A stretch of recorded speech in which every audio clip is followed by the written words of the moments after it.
And then you can also touch his back feet also. So this is a star tortoise. You would find these guys normally in the Indian and Sri Lankan area, as well as Pakistan. They live more in desert scrubland areas, so they don't live in lush forests or anything like that. They're going to be living more in drier areas. Now, if you heard, I said that this is a tortoise. A lot of people sometimes confuse turtles and tortoises. So the way to tell the difference between a turtle and a tortoise, main thing to look at is you look at their shell. So do you notice how the tortoise's shell here is very dome shaped? Okay, that's pretty typical for tortoises. They're going to have more of a higher up dome shaped shell, whereas turtles will actually have more of a flat shell because they're aquatic animals and they want to swim through the water and zip through the water. Does that make sense? Tortoises, you'll also notice they have more of stompy, like elephant-like feet. And that's because they're land dwellers. They pretty much just move around the land. They're not going to be swimming. Whereas turtles, for the most part, they'll have more flattened feet. Many of them will have webbed toes, and that's so that way they can zip through the water really, really fast. Is that cool? I have a weird question. Yeah, no, go for it. For the tortoises with the dome, is it like full of fluid or is it open? Like, is it keep it cooler with its dome? Good question. So, Good question. So you can kind of see, I don't want you guys to touch, but do you kind of see how his skin kind of goes right up to the shell? Yeah. So their backbone is actually part of the shell. Right. So they're born in their shell, they die in their shell, they're fused to it. So with tortoises, it's more of their skin kind of goes up into the shell and it's part of it. So it just kind of gives them more space, which allows them to also grow a lot bigger many times. And with turtles, they have more of the flattened shell because they want to be more streamlined to zip through the water really fast. Whereas tortoises, they don't have that need. So it's actually very common for their shells to kind of get more of that higher dome shape. So it doesn't have a real specific purpose of like, you know, cooling them off or anything like that. It's just more of how their body develops, being more of a land dweller. Also, it acts as a shield because very few animals can actually get their jaws around a dome-shaped tortoise shell like this to crack it open. Now, there are some that actually have the skill set to eat turtles and tortoises, but not many. Usually, they just and then they give up. What's the lifespan of them? So these guys are actually going to have pretty long lifespans. So tortoises in general are going to live anywhere, depending on the species, 50 to even more than 100 years. These guys are right more at that like 50-year mark or so.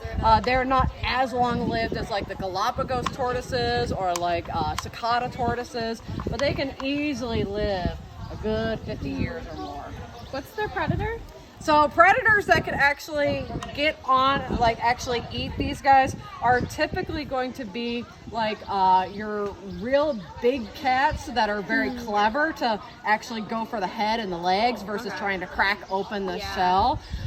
These particular tortoises live in India and in Pakistan and Sri Lanka area. So there are some tigers that do live in the same areas. The tigers are more like forest to like rainforest dwelling, whereas these guys are more like, I don't want to say desert, but it's more like scrubland, like drier areas.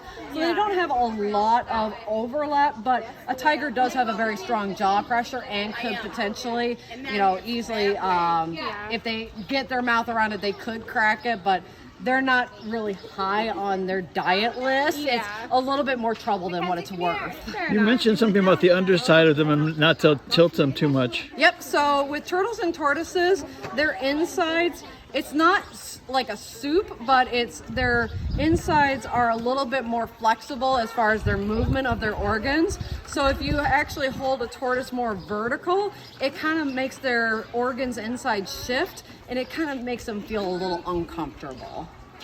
And is there a particular reason why the particular, not bumps, but little conical shapes of the shell? So these are actually very common on this particular type of tortoise.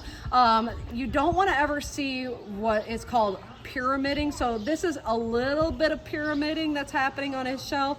Most of these type of star tortoises, they'll have a little bit more of a smoother dome shaped shell, but especially since they were raised in captivity, we just actually got them this last year. So we didn't hand raise them from babies, but turtles and tortoises especially, they can get this pyramiding if they get a lot of protein and a lot of sweeter foods like fruit when they're very, very little. And what happens is that their shell is actually growing faster than it should, and that's what causes the pyramiding versus having everything grow very, very slow and very uniform. So when tortoises are babies, it's actually best to give them the most bland diet ever. Basically just hay and a little bit of leafy greens. You can give them like a piece of fruit as a treat every once in a while, or a little bit of some bugs, but you don't want to give that as a constant diet source, just because it will cause the shell to grow faster. So you guys are welcome. In the wild, do they or what do they naturally eat? What do they naturally eat? These guys are omnivores, so they're going to be eating in the wild. They'll be eating grasses. They'll be eating fruits and vegetables. They'll also be eating bugs. That's great.